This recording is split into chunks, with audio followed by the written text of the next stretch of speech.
우리나라는 세계 10대 무역대국의 경제 발전을 이루었지만 눈부신 경제 발전에 비해서 한국인의 행복지수는 세계적으로 낮습니다. 선진국 중에서 자살을 가장 많이 하는 나라, 가장 출산율이 낮은 나라, 외로움을 반려동물로 달래야 할 정도로 공동체가 부서진 우울한 사회가 되어버렸습니다. 우리의 정신문화가 이렇게 피폐해지는 동안 대한민국의 주류로 자부해온 한국 기독교계는 그동안 무엇을 어떻게 해야 하는지 스스로를 돌아보지 않을 수 없는 시점입니다. 메신저 뉴스 첫 순서는 대전제일교회 김철일 목사님, 광주알림교회 김현주 목사님, 남양주편의동안교회 나강희 목사님입니다. 이 나라가 이 꼴이 되도록 나 같은 목회자는 뭐 했을까? 나는 도대체 뭘 했지? 싶은 거죠. 이런 나라가 되도록 교회는 뭘 했을까? 하나님 앞에 부끄러운 거예요. 저는 지금 미국에서 영국이나 캐나다나 일어나고 있는 일들을 보면서 저는 막 경악을 금치 못하겠어요. 이거를 제대로 아는 국민이라고 하면 예수를 믿거나 안 믿거나 교회를 다니거나 안 다니거나 제대로 알면 잠을 제대로 잘 수 있겠나 싶은 거예요. 그 정도로 심각하고 너무나 이게 폐악이 심한 거예요. 우리를 앞서갔던 그런 나라들, 차별금지법이라고 하는 이런 법들을 제정하고 그것을 통과시켰던 안이했던 그런 정치인들, 그런 교회들이 지금 그것을 그대로 부메랑으로 그대로 맞고 있어요. 그리고 그런 일들을 자초한 게 나 같은 존재구나. 국가인권법 이게 제정되고 그리고 따라서 인권보도 준칙 이런 게 생겼습니다. 거기에는 단어 하나하나를 규정하고 있어요. 가령 예를 들면 동성연애라는 말을 쓰지 마십시오. 이렇게 말하고 있는 거죠. 그냥 동성애라고 하십시오. 그리고 동성연애자라는 말도 쓰지 마십시오. 동성애자라고 쓰십시오. 왜? 동성애자라고 얘기할 때 그 연원이 처음부터 그랬다는 것을 의미하는 거예요. 동성연애자는 그냥 어쩌다가 한번 만나서 그렇게 될 수 있지만 동성애라고 하면 이미 그것을 못 박아놨기 때문에 이것이 후천적으로 어떤 처음부터 선천적인 그런 DNA가 있어서 그런 것이 아니라 후천적으로 이런 일들이 벌어진 것이다. 성적 취향이란 말도 쓰지 마십시오. 그거 법에 저촉되는 겁니다. 성적 지향이라고 말하십시오. Sexual Orientation이라는 말을 꼭 쓰십시오라고 아주 그냥 자세하게 친절하게 박아놨어요. 국가인권위원회에 인권보도 준칙이라는 항에 들어가서 성소수자에 대한 보도 준칙을 읽어보세요. 그러면 이래서 차별금지법에 대한 얘기들을 보도하지 못하는구나. 언론들이 보도하지 못하는 이유가 여기에 있구나. 그런 것을 보면 제가 막 분노가 일어나는 겁니다. 근데 언어 하나하나에 대해서 규정하고 이런 거는 쓰고 이런 거는 쓰지 마십시오. 거기에는 벌써 사상을 통제하는 그런 것들이 들어가기 시작했다고 하는 것입니다. 잠이 오겠습니까? 지금은 대법원도 헌법재판소도 어떻게 하지 못해요. 국가인권위원회에서 권고했다 그러죠. 대법원에도 권고했어요. 그러니까 대법원에서 동성애 자들, 부양자들, 그 부양자들에 대해서 건강보험 혜택을 주도록 그리고 그 권고를 받아들이고 한 2년이 지나고 나면 동성혼이 합법화된다는 게 앞서갔던 나라들의 예예요. 입법을 촉진하는 판례라고 얘기를 하는 것입니다. 그래서 그거를 대법원 판례를 받아가지고 국회에서 또 봐라 이렇게 판례가 났는데 그래서 이렇게 입법해라고 촉구하는 그런 부분들이 국가인권위원회에서 대법에서 그리고 마침내는 국회에서 이런 일들이 이루어지는 그런 과정에 있는 거죠. 잠이 오겠습니까? 제가 부목사 시절에 20년 전이네요. 부목사 시절에 사역했던 교회에 그 장로님이 20년 전에 제 대학교 교수님이시거든요. 20년이 지나서 처음 제 얼굴을 봤어요. 이런 말씀을 했어요. 순진하고 선하게 생긴 그 모습을 내가 20년 전에 봤는데 얼굴에 긴장감이 가득하고 전사같이 강한 모습 남아있대요. 제 얼굴에. 제가 충격을 먹었겠어요? 안 먹었겠어요? 원래는 성령님이 갈아엎어 주셔서 좋은 땅이었던 내가 딱딱하게 굳어버린 묵은 땅이 된 이유, 너희는 악을 밭가라 죄를 거두고 거짓 열매를 먹었나니 이는 내가 내 길과 내 용사의 많음을 의뢰하였습니다.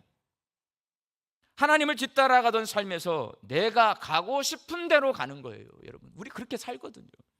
그러니까 우리는 교회가 출발할 때는 가난하고 정말 배고프고 연약하고, 그러니까 누구만을 의지해요? 하나님만 의지해요. 근데 점점 교회도 커지고 삶도 안정이 돼요. 그럼 우리 인간은 정말 미련하고 연약하고 간사해서 하나님을 의지하지 않아요. 내가 가진 것을 의지하기 시작합니다. 하나님 말 들어요, 안 들어요? 내가 주인이 돼요. 내 멋대로 다 해요. 그러면 묵은 땅이 되는 거예요. 영국의 찰스 스펄전 목사님이라는 분이 계세요. 그분이 예수 믿는 성도가 심어야 할 좋은 씨앗 4가지 말씀하셨어요. 복음에 대한 지식, 복음에서 나오는 삶의 원리, 체험적인 신앙, 죄를 거부하는 거룩한 열정이라고 말씀하셨습니다. 복음을 심고요, 복음을 적용한 삶의 원리는 내가 복음을 살아내는 거예요.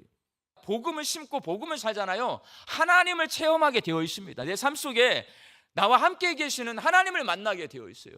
그 만남을 통해서 체험하는 것, 그리고 하나님 말씀에 순종하는 거룩한 성화의 삶을 사는 것, 이게 예수 믿는 사람이 심어야 할 좋은 씨앗 4가지입니다.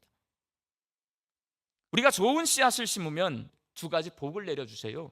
너희가 자기를 위하여 공의를 심고 인애를 거두라. 너희 묵은 땅을 경영하라. 지금이 곧 여호와를 찾을 때니 마침내 여호와께서 오사 공의를 비처럼 너희에게 내리시리라. 우리가 좋은 씨앗을 심고 좋은 열매를 거두잖아요. 하나님이 어떤 복을 주시냐? 하나님이 오신대요. 이걸 하나님의 임재라고 해요. 하나님이 내 삶 속에 함께 계시는 체험을 하게 돼요. 하나님이 내 삶을 이끌고 가고 계세요. 내 마음을 만져주세요. 하나님이 내 삶 속에 살아계시는 걸 내가 알게 돼요. 그렇게 되면 어떻게 되냐? 하나님의 말씀에 순종해서 죄를 거부하고 성화의 삶을 살아낼 수 있게 됩니다.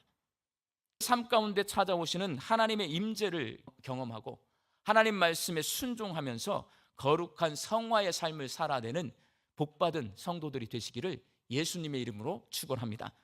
요즘 아주 인기 있는 흑백 요리사라는 프로그램 여러분 보셨습니까? 우리나라 최고의 요리사들 20명이 백수저 요리사라는 이름으로 등장합니다. 그리고 반면에 80명의 흑수저 요리사들이 등장합니다. 이분들은 나타나는 최고라고 평가받는 숨어있는 제야의 실력자들입니다. 그래도 실력 있는 요리사들과 정말 최고의 요리사들로 인정받는 분들이 오직 맛으로만 승부하는 요리 대결을 펼치는 프로그램이었습니다. 그런데 그 흑수저 요리사 중에서 만찢남이라는 재미있는 요리사가 있었습니다. 이분은 원래 친구와 함께 작은 만화 가게를 운영하고 있었다고 합니다.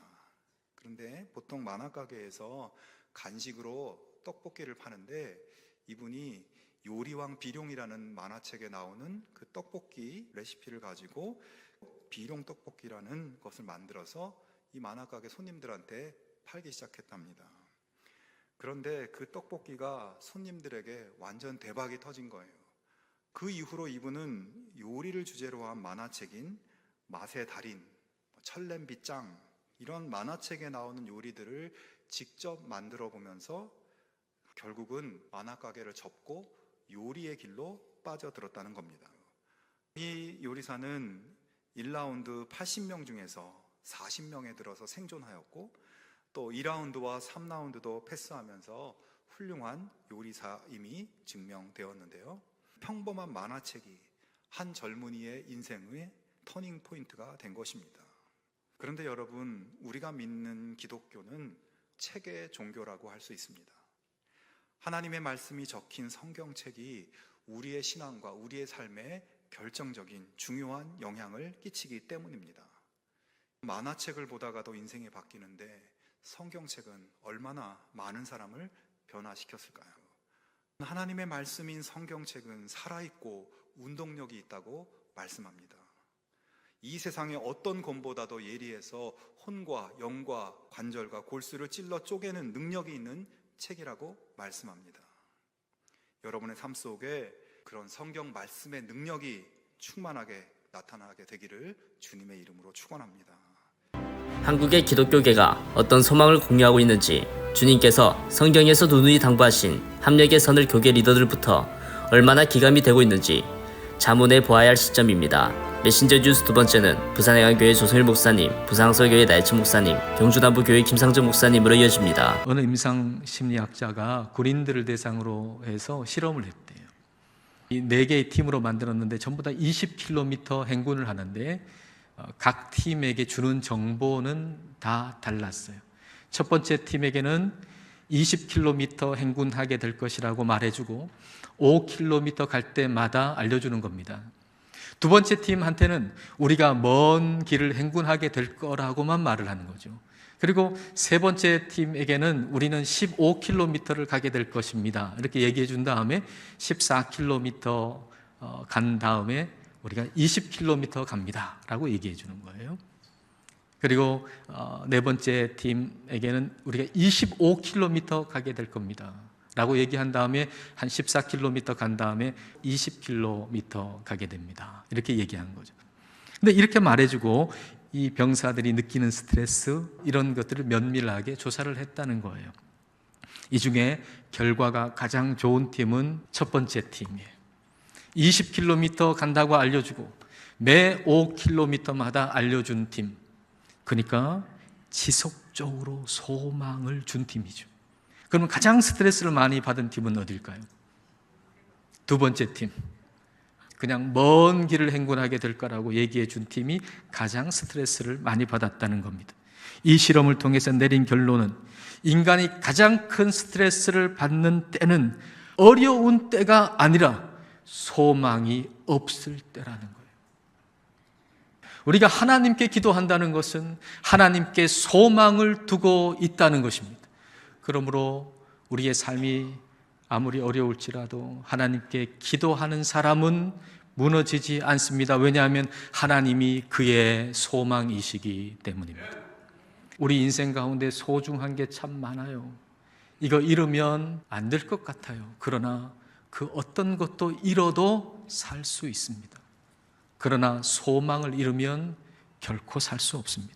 즉 인생에서 가장 무거운 짐, 가장 큰 스트레스는 인생에 어떤 어려운 일이 있다는 것이 아니라 소망이 없다는 것입니다. 기도 안에서 하나님이 주시는 소망을 가질 때 우리는 어떤 어려움이 있더라도 그 소망 때문에 끝까지 승리할 수가 있는 것입니다. 오늘 시편 23편, 이게 다윗의 감사 고백이잖아요. 내가 옛날에 사망의 음침한 골짜기로 다닐 때 그때 하나님이 나를 보호하시고 인도하셨다. 과거에 나와 함께 하신 하나님, 기름을 내 머리에 부으셨으니 내 잔이 넘치나이다. 현재의 삶을 만족하게 하시고 풍성하게 하시는 하나님, 내 평생에 선하심과 인자하심이 반드시 나를 따르리니 내가 여호와의 집에 영원히 살리로다. 앞으로 장래 고백까지 과거, 현재, 미래 모두가 담긴 총체적인 감사의 고백이 시편 23편입니다. 그 다윗의 삶, 다윗의 인생을 살펴볼 때 이런 감사의 조건이나 감사의 환경이 있었을까요? 전혀 그렇지 않아요. 어릴 때 그 위에 형이 7명이에요. 얼마나 구박당하고 얼마나 무시당하고 얼마나 멸시를 당했는지 모릅니다. 그런데 그 이후에 전쟁터에서 골리앗을 죽이게 되죠. 일약 스타가 됩니다. 그로 인해서 불행 끝, 이제 행복 시작일까요?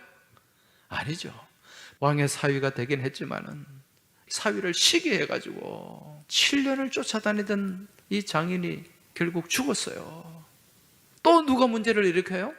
아들이 반란을 일으켜 가지고 아버지를 죽이겠다고 칼을 들이대고 창을 겨누는 그 상황, 너무너무 급해가지고 그냥 신발도 못 신고 기드론 시내를 건너면서 도망을 쳤던 그 상황을 생각하면 잠이 오지 않을 거예요. 근데 다윗에게 암울한 내 삶의 현재 상황을 믿음 안에서 무엇으로 해석해내는? 감사로 해석해내는 탁월한 능력이 다윗에게 있었던 거예요. 그래서 현실의 잔은 비참하게 메말라 있을지라도 그 잔을 넘치도록 채워주실 목자 되신 하나님을 바라보고 기대하는 그 믿음 안에서 내 잔이 넘치는 거예요. 이게 믿음인 줄 깨달으시기 바랍니다.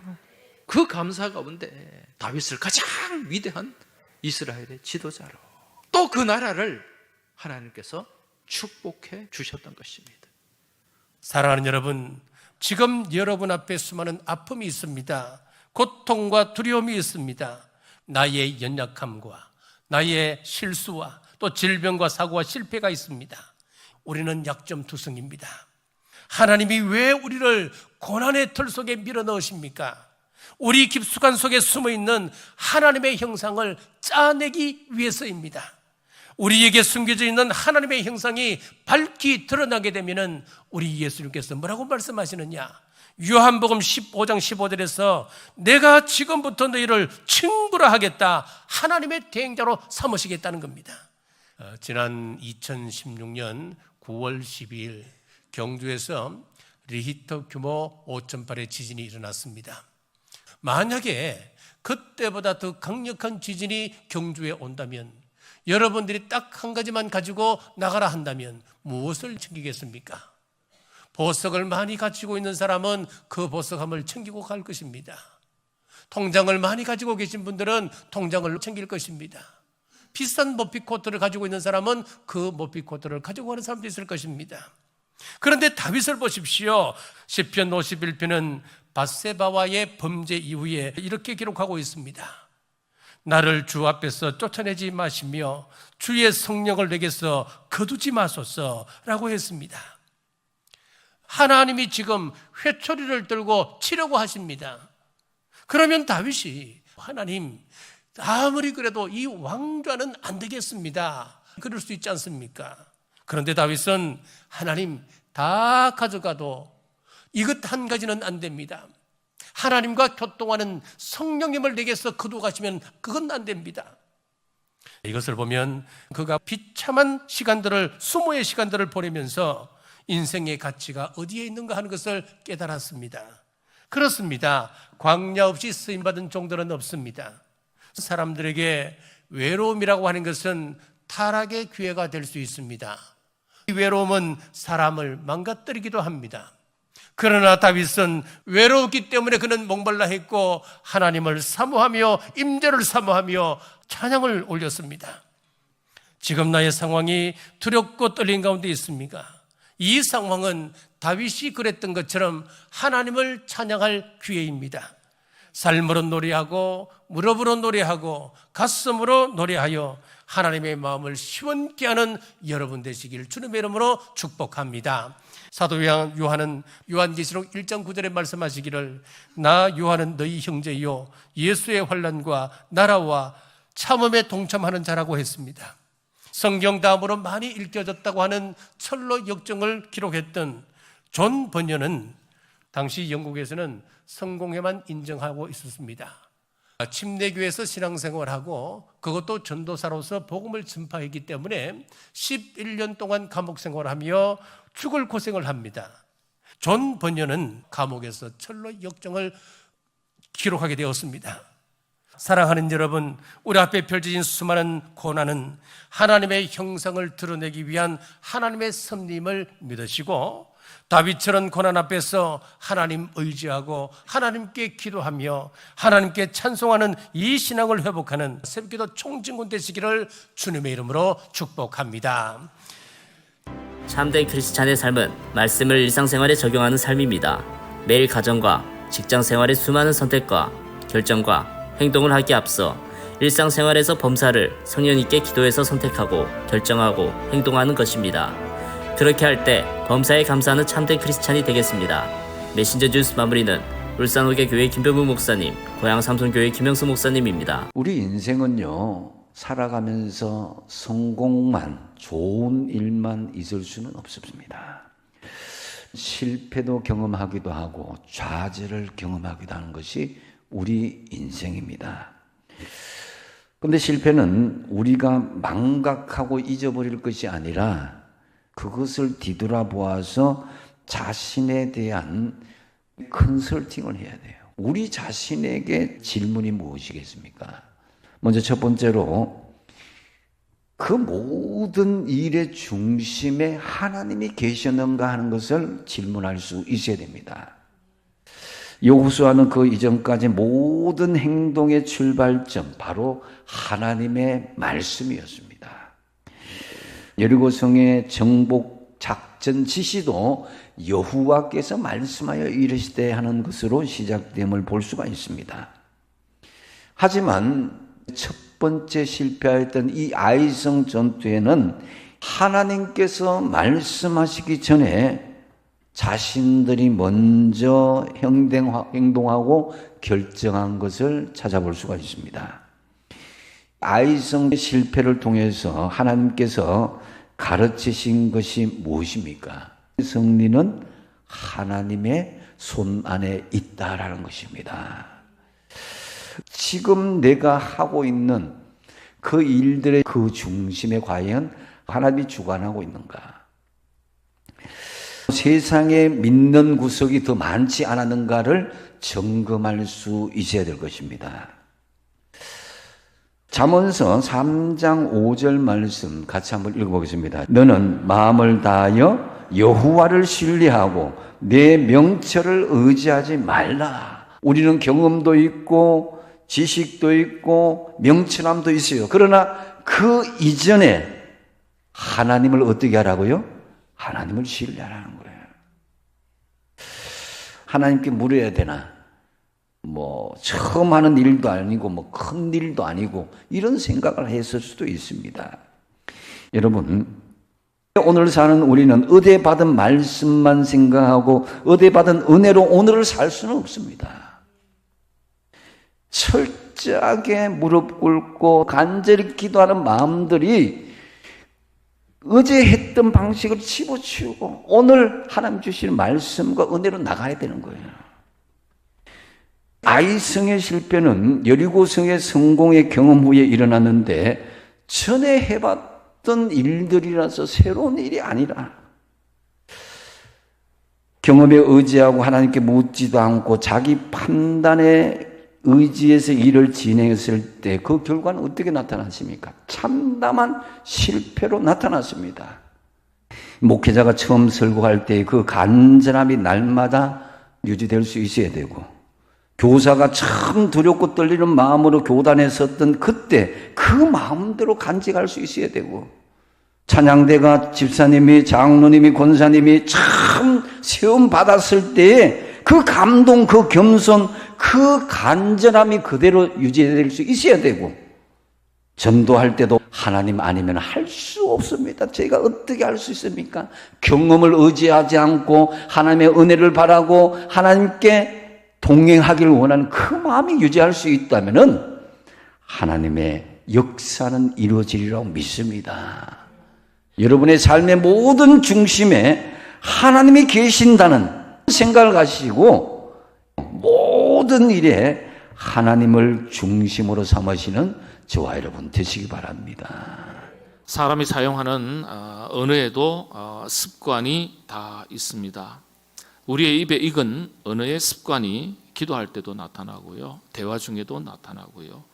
언어의 습관이 생각까지도 바꾸는 힘이 있다. 이건 의학적으로 이미 연구가 된 사실입니다. 그러니까 우리의 입술의 언어를 바꾸면 우리의 생각까지도 달라진다는 거예요.